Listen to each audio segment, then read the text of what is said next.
Acho que alguém não sorriu para ele. Bom, vamos lá. Abra sua Bíblia no Salmo 32. E nós vamos ler juntos do versículo 8 até o 10.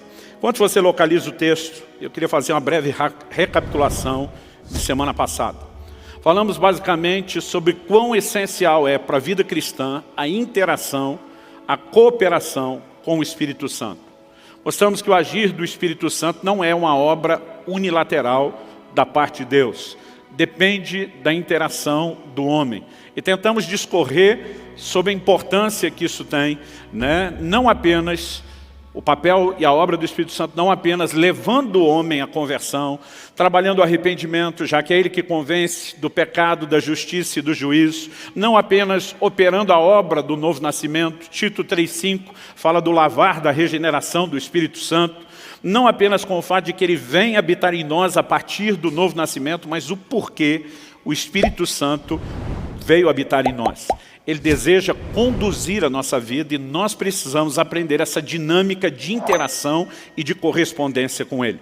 Mostramos que a prioridade zero para qualquer novo convertido, desde o livro de Atos, desde o início da igreja, seja a ênfase dos apóstolos ou do próprio Senhor Jesus, era da importância de um relacionamento com o Espírito Santo. Hoje eu quero falar especificamente, e na semana passada, depois de 1 hora e pouquinho ensinando, eu pedi a liberdade de poder terminar o assunto hoje, porque a parte prática de viver sob a liderança do Espírito Santo, que é um dos aspectos da correspondência que devemos a Ele, não deu tempo da gente abordar. Então eu quero começar lendo o Salmo 32, dos versículos 8 a 10, que diz o seguinte: eu o instruirei e lhe ensinarei o caminho que você deve seguir, e sob as minhas vistas lhe darei conselho. Não sejam como o cavalo ou a mula, que não têm entendimento, que são dominados com freios e cabrestos. Do contrário, não obedecem a você. Muitos são os sofrimentos do ímpio, mas o que confia no Senhor, a misericórdia o cercará. Bom, quero começar em primeiro lugar destacando o versículo 8. Deus, mais do que uma promessa, claramente Ele mostra o desejo e o anseio dEle em relação a cada um de nós. Eu o instruirei e lhe ensinarei o caminho que você deve seguir. Sob as minhas vistas lhe darei conselho. Uma das coisas que eu enfatizei semana passada foi que Deus não apenas prometeu um caminho, mas juntamente com a promessa de um caminho, o caminho santo, como Deus fala por boca do profeta Isaías, é que enquanto trilhássemos esse caminho, haveria uma voz atrás de nós dizendo: esse é o caminho, ande nele, não desvie para a direita, não desvie para a esquerda. Em outras palavras, Deus não apenas propõe um caminho, mas Ele oferece recursos para que a gente possa trilhar de forma bem-sucedida esse caminho.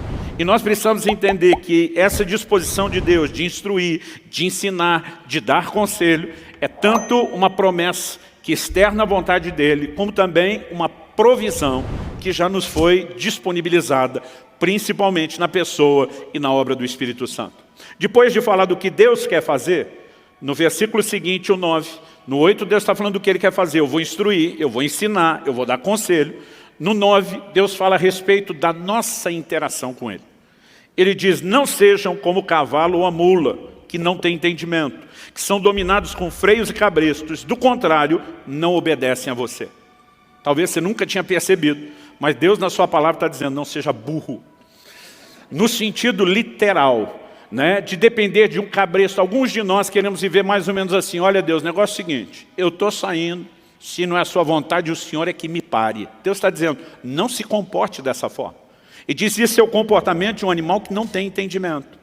Deus está dizendo: eu quero instruir você, tratando você como uma pessoa que tem entendimento. Em outras palavras, Deus está dizendo: eu não quero te conduzir à força, eu não quero impor, dominar ou controlar sua vida. Eu quero te dar instruções e conselhos. E cabe a você, tanto ser sensível para ouvir minha voz, como decidir se você irá ou não me obedecer. Então nós, se por um lado podemos esperar na vida cristã essa dinâmica de instruções da parte de Deus, e é lógico que temos as instruções gerais, genéricas, para todo o cristão, estabelecidas na palavra de Deus, mas nós também precisamos viver num relacionamento com Deus esse aspecto e esse ambiente de direcionamentos pessoais. de coisas que dizem respeito à nossa vida, ao nosso chamado, ao cumprimento do nosso propósito, a maneira como não apenas nos relacionamos com Deus, mas como conduzimos a nossa casa e assim por diante. Então, entender isso é importante.